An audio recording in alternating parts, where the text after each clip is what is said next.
He said he thought Dillon Gabriel was a little bit better. Y'all, chill out.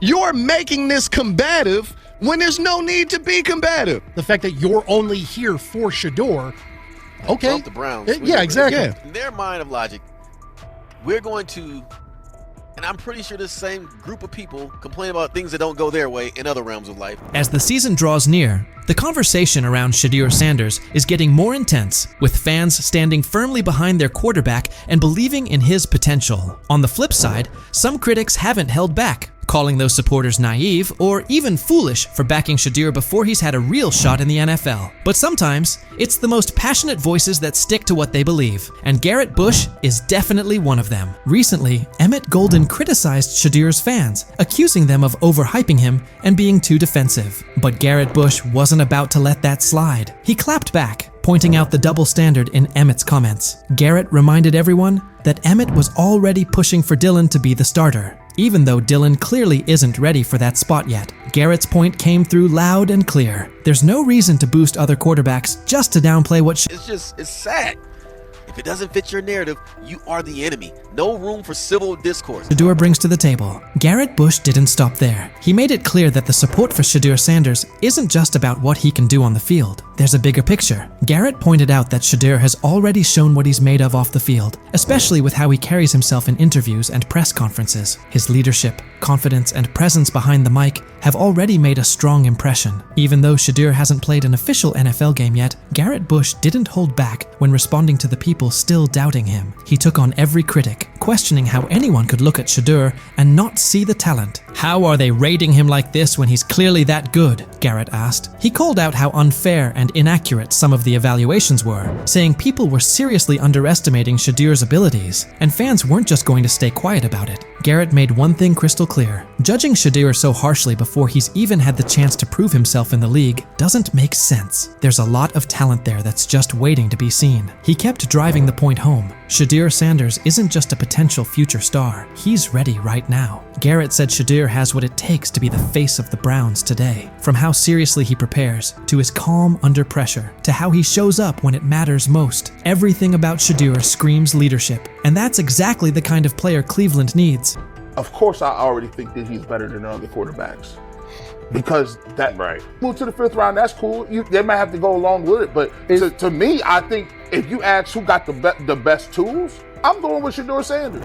Garrett Bush didn't mince words. He made it crystal clear. If anyone comes after Shedeur Sanders' fans without a good reason, they're going to get the same kind of pushback they're seeing now. No filters, no holding back. Garrett wasn't backing off, and he made sure everyone knew just how real the loyalty and dedication of Shedeur's supporters are. He understood that this fan base isn't just rallying behind Shedeur because of his talent on the field. They believe in his character, his grind, and the idea that he can lead Cleveland into a better future. That support runs deep. Not long ago, Colin Cowherd also decided to take a jab at Shedeur Sanders and his fans, and what he said definitely raised eyebrows. Colin went beyond just sharing an opinion. He challenged Shedeur's supporters, telling them to defend him the same way they had for guys like Baker Mayfield and Deshaun Watson on Reddit. But this wasn't some offhand take. Colin took it further, targeting everything Shedeur had worked hard to build. His words didn't feel like simple criticism. They came off as straight-up disrespect toward both the player and the people backing him. Colin's remarks weren't just about Shedeur's game. They were a direct hit on the commitment and belief his fan base continues to show.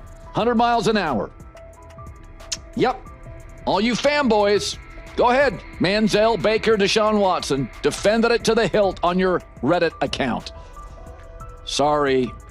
After Colin Cowherd made his bold remarks, it didn't take long for the backlash to roll in. Fans weren't about to let that kind of disrespect slide, especially after he came so hard at Shedeur Sanders and the people who support him. The response on social media was fast and intense, with fans speaking out loudly about how upset and frustrated they were. Colin had to face serious heat for what he said, and it quickly became clear that his shots at Shedeur weren't something fans were going to just brush off or forget. Sharing an opinion about a player's talent or potential is one thing. That's part of what makes sports fun to talk about. Everyone's entitled to their own take, and discussions around player projections are nothing new. But going as far as mocking an entire fan base and calling them dumb, that crosses a line. Critiquing Shedeur's performance is fair game, but insulting the people who believe in him, that's a whole different story. Fans put in time, energy, and emotion into rooting for their favorite players, especially someone like Shedeur, who's already shown so much potential. Calling that kind of loyalty dumb isn't just rude, it completely misses what sports fandom is all about. These fans aren't blindly following someone. They see the work Shedeur puts in, they see the future he could have, and they stand behind him because they truly believe in what he can become. Mocking that belief takes away from the heart of being a fan. People care deeply about Shedeur Sanders, not just for what he can do on the field, but for what he represents. For a lot of fans, this isn't just about football. It's about hope. It's about seeing someone lead their team with strength and determination. The idea of Shedeur stepping up as Cleveland's starting QB isn't just some random dream. It's something fans are emotionally tied to. They want to see him succeed, grow, and become the player they know he's capable of being. For many, the connection goes beyond football. It's personal. It's about loyalty, belief, and holding on to the idea that better days are ahead with Shedeur leading the way. Let me go play once again with your little round. Shedeur Sanders. Shedeur Sanders is all about the hustle, and he's clearly not taking his foot off the gas anytime soon. Even in the offseason, he's locked in. He was recently seen in Miami, completely focused and getting ready for what might be the biggest test of his football journey so far, a four-man battle for the starting quarterback spot. The buzz around him is real, and with so much on the line, Shedeur isn't just showing up, he's showing up with intention, making it obvious he's determined to earn that role. Amid all the talk and debate around Shedeur Sanders, Garrett Bush has stepped up as one of his most outspoken supporters, not just for the player himself, but for the fans who've stood by him. A lot of those fans have taken heat from critics who label their support as blind or misplaced. But Garrett's not just defending Shedeur's skill set. He's standing strong for the fans who truly see something in him. His sharp responses to voices like Emmett Golden aren't just about defending Shedeur, they're about protecting the loyalty and passion of the fan base. Garrett gets that Shedeur's supporters aren't just tagging along for the ride. They see leadership. They see someone who puts in the work, both on and off the field. Their passion comes from real belief in his vision, in his drive, and in the idea that he has what it takes to lead their team forward. Garrett Bush has made his position clear. He's not going to sit quietly while fans are mocked for standing by their guy. His support goes beyond Shedeur. It's about honoring the commitment and spirit of those who believe in him. In a time when fandom often gets dismissed or questioned, Garrett reminds everyone that this kind of connection between a player and their fans is bigger than just wins and losses. It's about belief, it's about unity, and it's about backing someone who represents something greater. So, what's your take on Shedeur Sanders and the fans who are all in on his journey? Do you believe in what he brings to the table, or do you think the hype's getting ahead of the reality? And if you're still unsure, how do you view the energy surrounding Shedeur and the people who support him? Jump into the comments and let us know where you stand. So he says, this is exactly what he says. I'm told the footage of Shedeur Sanders meeting with the Giants is so bad that both the Browns and the Sanders family have threatened legal action if it is. What in the NFL is happening right now? The New York Giants just leaked a draft interview recording with Shedeur Sanders, and fans are completely freaking out. Did Shedeur take some shots? Did the Giants forget what the word confidential means? Or did someone accidentally hit reply all on something that was supposed to stay locked away? Get ready, because this roller coaster involves hot mics, bad takes, and a whole lot of drama. What happened with Shedeur on draft night to make him fall to the 5th round, and them talking about the Giants coming out with all that information talking about Shedeur did bad, bombed the interview, all that type stuff. We all know my last video when I talked about the interview tape about Shedeur did not get a playbook. The NY Giants, in true Stonewall fashion, dropped a carefully trimmed clip from their highly sought-after interview with Shedeur Sanders, then quickly locked everything else away like it was top-secret intel. Was this a calculated PR stunt, or just a low-key attempt at sabotage? Either way, the silence speaks louder than any official statement. Fans aren't buying this half-baked version of transparency, and they're definitely not ready to just bench him and move on. Instead, they're demanding answers, calling out the organization for what feels like a planned smear job. One thing's for sure, the hate is loud, but Shedeur's supporters are even louder. There was another team that he sat down with. What do you mean it didn't go well after that? So, he was pissed that they did that to him. They did that to him. He counter-confronted The them. same thing they do to every other quarterback prospect. They did that to him. They slide in a mistake to see if you catch it. Right. And so because you're the quarterback. But he didn't take it as a correction. He took it as like he got pissed off. Yeah, and it's like so here's another one. So another one was, he throws a bad interception, and it was a deep throw early in the game, and he comes back and they go in the meeting, they show the interception. Let's just call it like it is. The Giants have perfected the tease. They've basically turned "we've got more, but we're not sharing it" into a comedy act, and the joke's on them. It's like they're standing center stage, booing themselves. Oh, you want more? Too bad. We're guarding it like Grandma's secret lasagna recipe. Congrats, Giants. You've officially become the talk of TikTok, X, and even Aunt Barbara's Facebook. Yep, the holy trinity of online outrage.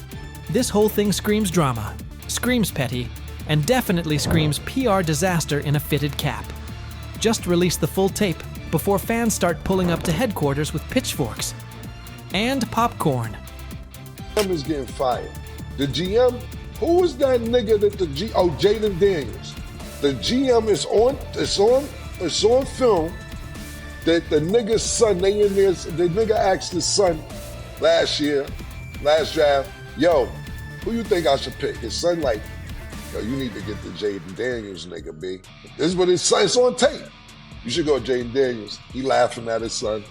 And all right, cool, get Jaden Daniels. I don't even know how that tape got out. I wouldn't have let the shit get out personally. Meanwhile, Shedeur, the latest poster boy for maybe the Giants don't like talent unless it's dressed in blue and red confetti, is soaking it all in like it's just another day at practice. And here's the best part of the irony. The Giants tried to label him as all hype, no substance, a paper tiger. But instead, they accidentally turned him into the hottest name being mentioned by every sports analyst out there. They tried to bury the story, but somehow ended up stamping it in bold. It's the classic case of ignoring a trending conversation for so long that sure, people get annoyed, but at the same time, they keep your name alive better than your own PR team ever could. It's funny. New York Giants, where these tapes at? You hear me? Because if Shedeur Sanders was so unprofessional, y'all would have leaked the tapes for the whole world could see, right? Because understand, it's a lot of he say, she say. But one thing I do know, as a young black man growing up in this world, being straightforward and not sugarcoat anything. Oh, this narrative is pure gold. Giants PR completely skipped subtlety and went straight to the "we don't like his dad" playbook. A move so awkward, it's like trying to dunk and ending up in a kiddie pool.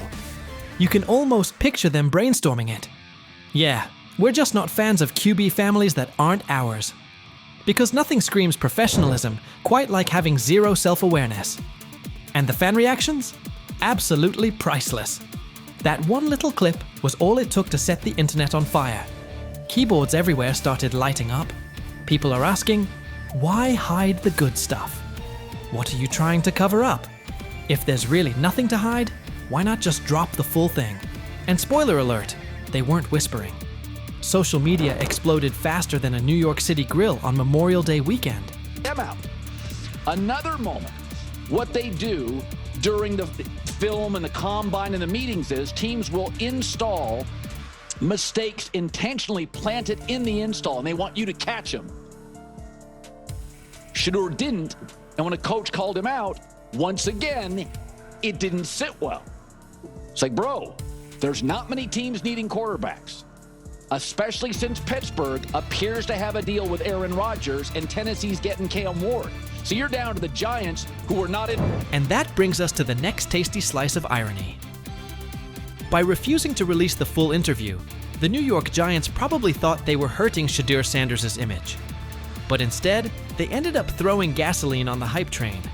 Rather than shutting things down, they made him look like the kid who grabbed the last cookie and somehow got blamed for taking the whole jar. Only difference? This kid's got cameras on him 24/7, and he's handling the heat like a seasoned pro.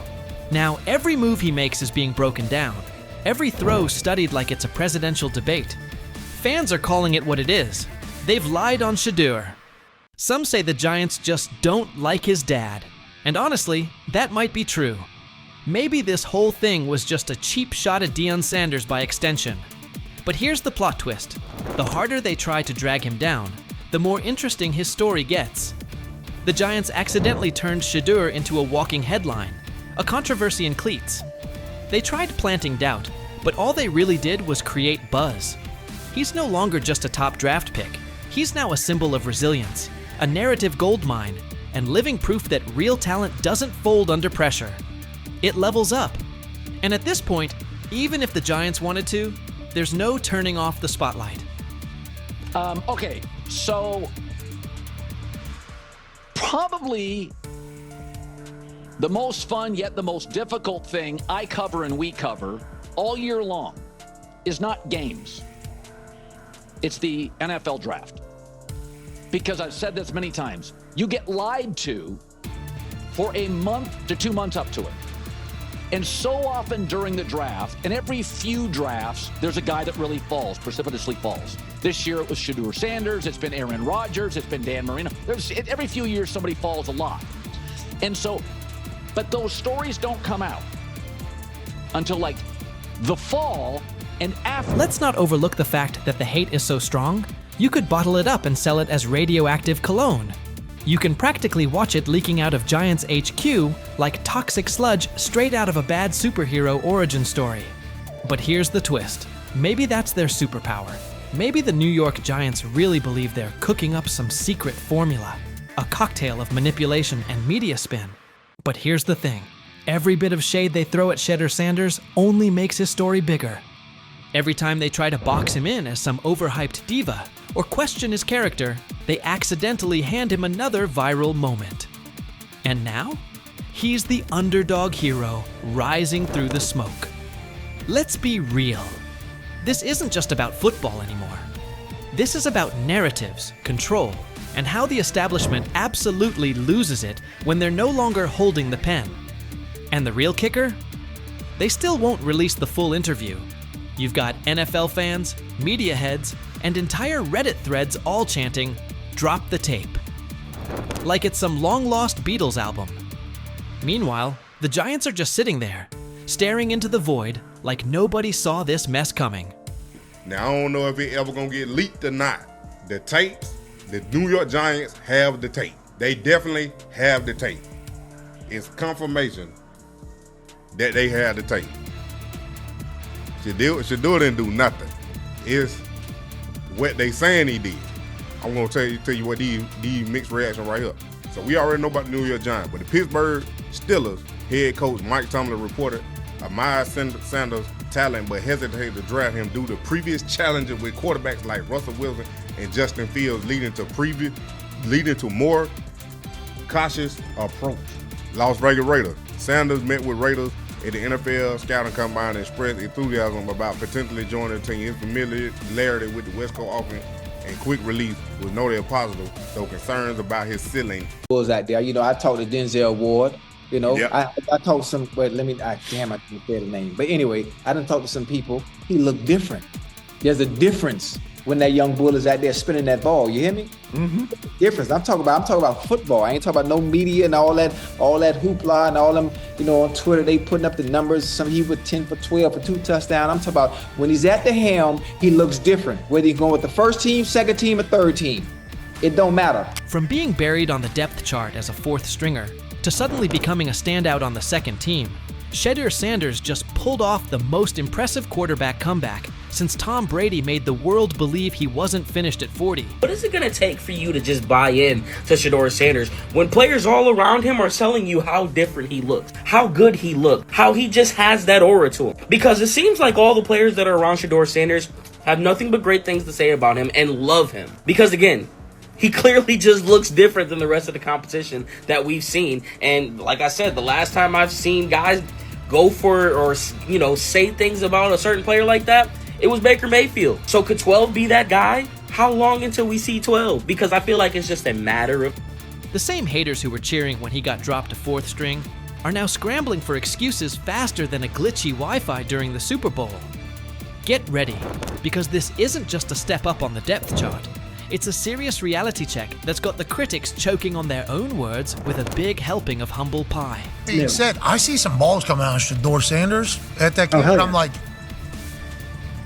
kind of looks like a guy. Yeah, I'm reading. He can sling it. I see him, some of the veterans, how they talk to him, mic'd up, see what he's doing in the community. Yep. You talking about Njoku there?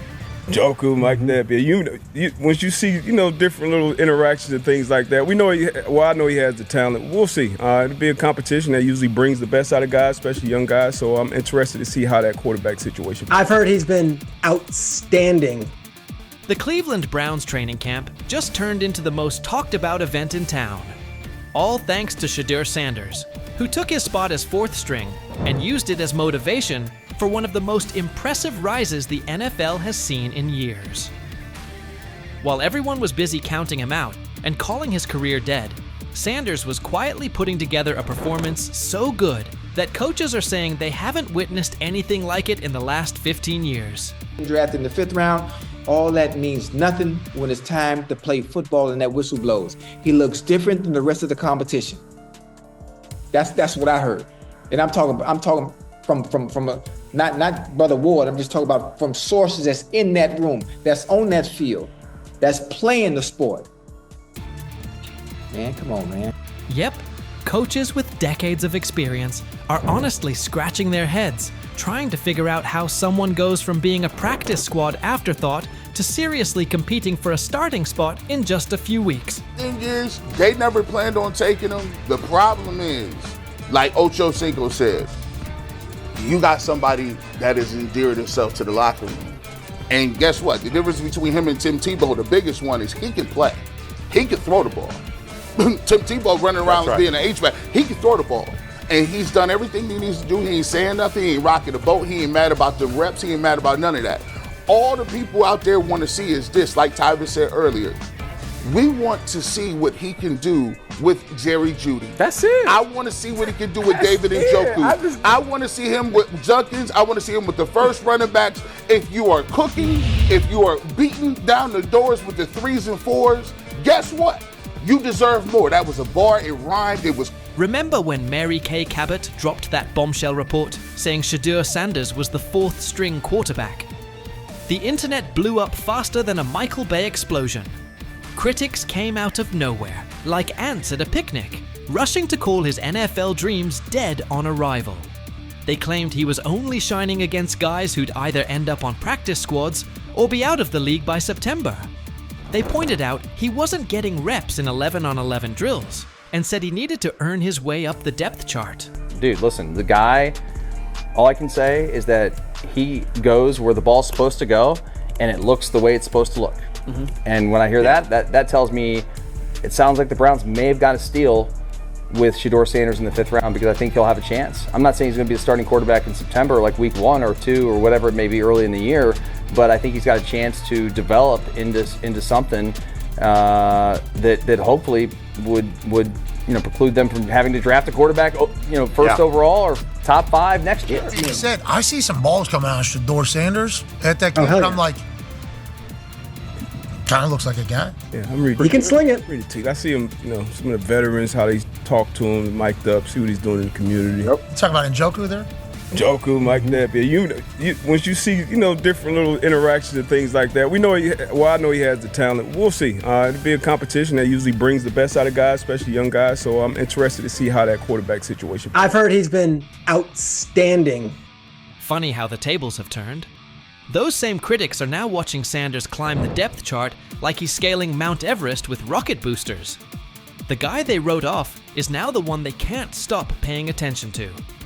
Every completion sends a message. Every perfect throw is a reminder that real talent doesn't stay hidden forever. And with every practice, he's showing that maybe, just maybe, the Browns stumbled upon their hidden gem. one thing for the fans to sit here and hype up Shedeur Sanders because we all know how we get about certain players that we like. But it's another thing when you hear it from players who are actually on the field, who are actually in the locker room, who are actually next to this guy every single day. Because I'm sure we've all seen the quote by now by Chad Johnson when they were on the nightcap, and he talked to some young bulls. He talked to Denzel Ward. He didn't want to give away his name, but he already did it. And he said that Denzel Ward says he looks different from the rest of the competition. We've already been seeing. When word got out that Shedeur Sanders officially moved up to second-team reps, passing Dillon Gabriel along the way, the shockwaves hit from Cleveland all the way to Canton. This wasn't just some small roster tweak, this was huge. One day he's throwing passes to practice squad guys, and the next he's running with the second team, putting real pressure on the starting quarterback spot.